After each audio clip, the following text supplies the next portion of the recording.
भाई जो गुरु वचन पे डट गे, कट गे फंद 84 के। प्रभु ओहो वो दिन याद कराए, नीचे जठरा अग्नि दर थी तेरे लगी न ताती पाए। बाहर आया भरम बुलाया बाजे तूर सुनाए, तू ही तय छोड़ दिया चला अधम किस राय। के माँ के पेट में तुझे सब जानकारी थी और डर था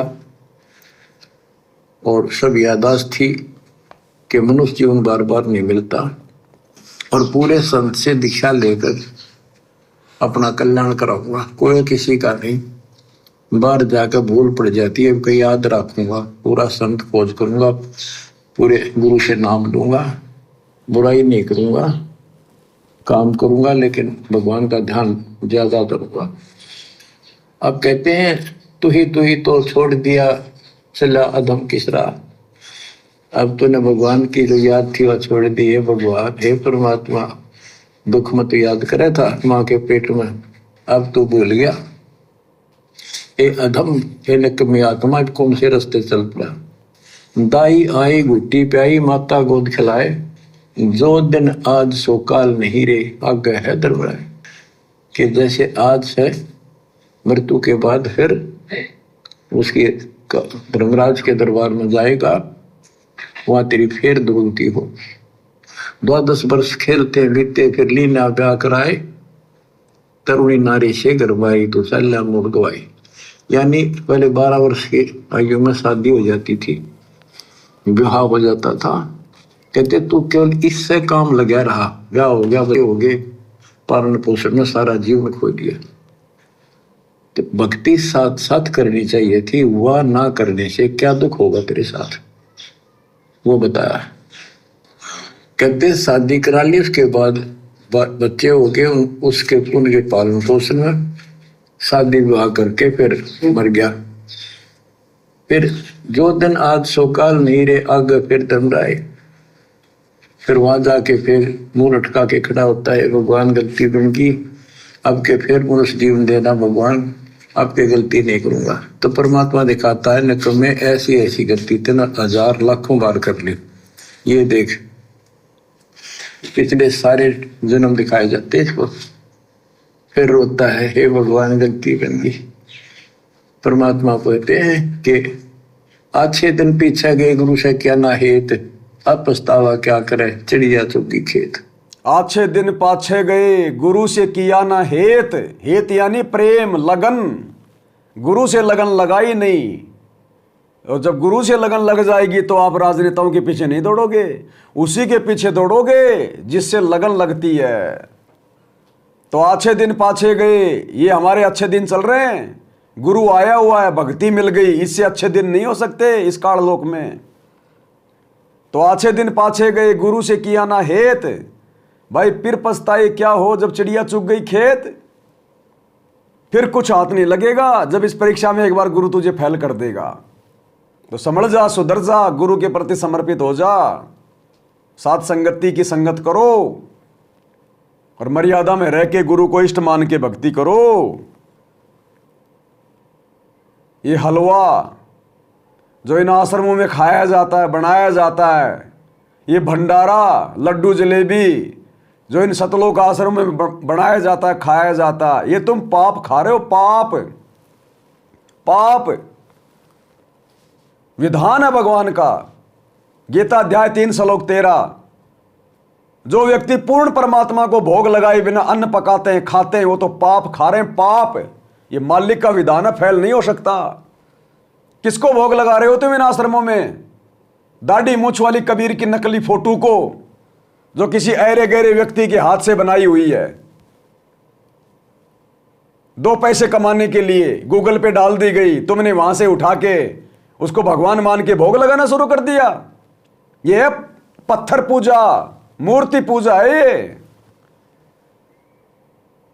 पहले परमात्मा पहचानो, ये परमात्मा कौन है असल में, फिर उसको हलवे का भोग लगाओ, भंडारे का भोग लगाओ, फिर तुम्हारे पाप कटेंगे।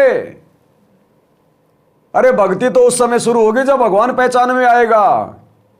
तुम्हारे घरों में तो 2-2 फोटो रखी है गुरु गोविंद की, तुम्हें खुद नहीं पता कि भगवान कौन है इनमें से, क्योंकि भगवान एक होता है, फोटो तुम्हारे घर में 2 रखी हैं। अभी तक तो तुम कंफ्यूज हो भगवान को लेकर, भक्ति क्या खाक कर रहे हो, भोग क्या खाक लगा रहे हो तुम।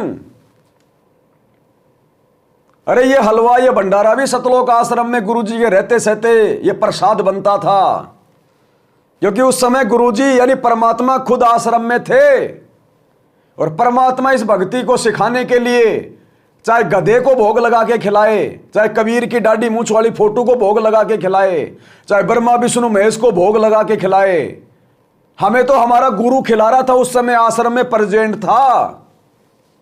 अब कहां है गुरु? इसार जेल में, और आश्रम में भोग किसको लगाया जा रहा है? उस दाढ़ी मूंछ वाली कबीर की फोटो को।